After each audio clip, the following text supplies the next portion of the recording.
दोस्तों, आज हम बात करेंगे भारतीय जनता पार्टी के उस नियम की जो कहता है कि 75 साल की उम्र पार करते ही रिटायरमेंट। जी हां, 17 सितंबर को हमारे प्रधानमंत्री नरेंद्र मोदी 75 साल के हो जाएंगे।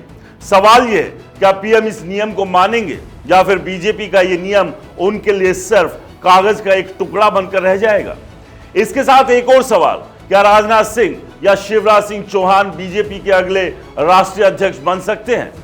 पहली बात, बीजेपी का राष्ट्रीय अध्यक्ष का मसला। जनवरी 2024 में जेपी नड्डा का कार्यकाल खत्म हुआ, फिर क्या बार बार एक्सटेंशन।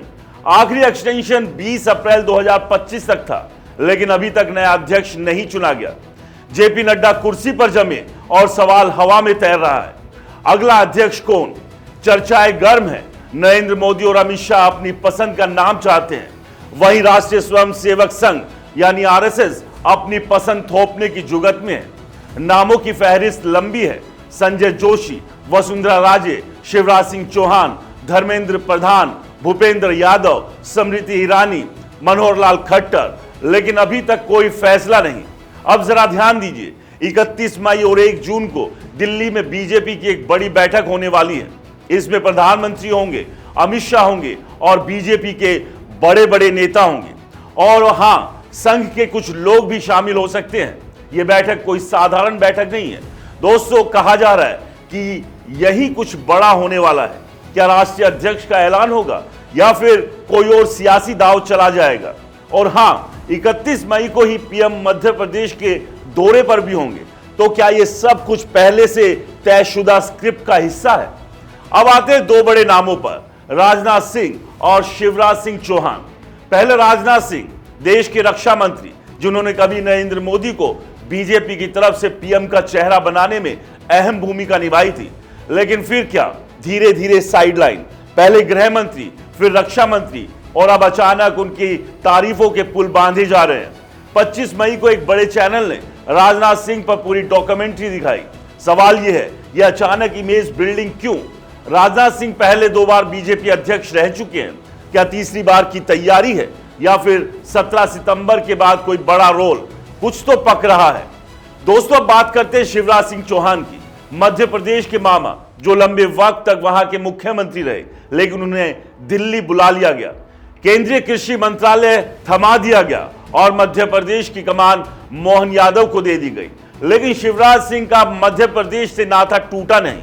हर बहाने से भोपाल, इंदौर, खंडवा, उज्जैन का चक्कर लगाते हैं। हाल ही में विकसित भारत तिरंगा यात्रा के दौरान वो अपनी पत्नी साधना सिंह और यहां तक कि अपनी बहू के साथ नजर आए, और हां, थिरकते हुए भी दिखे। ये खुशी किस बात की? क्या संघ ने उन्हें कोई संदेश दिया?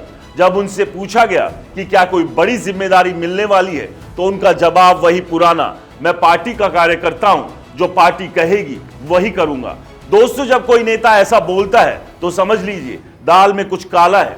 लेकिन असली खबर तो अब आती है। वरिष्ठ पत्रकार और राजनीतिक विश्लेषक केपी मलिक ने एक ट्वीट में सनसनीखेज दावा किया।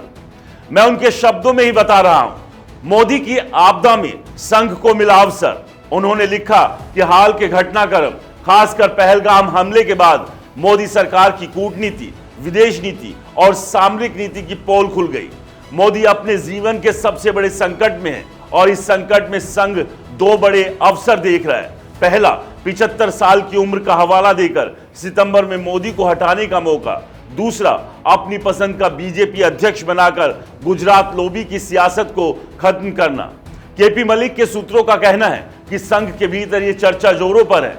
और तो और एक बड़े बीजेपी नेता ने संघ मुख्यालय जाकर अध्यक्ष पद के लिए लॉबिंग की, लेकिन उन्हें फटकार मिली, यानी संघ ने अपना मन बना लिया है। तो दोस्तों, सवाल यह है, क्या 17 सितंबर के बाद बीजेपी का 75 साल वाला नियम लागू होगा?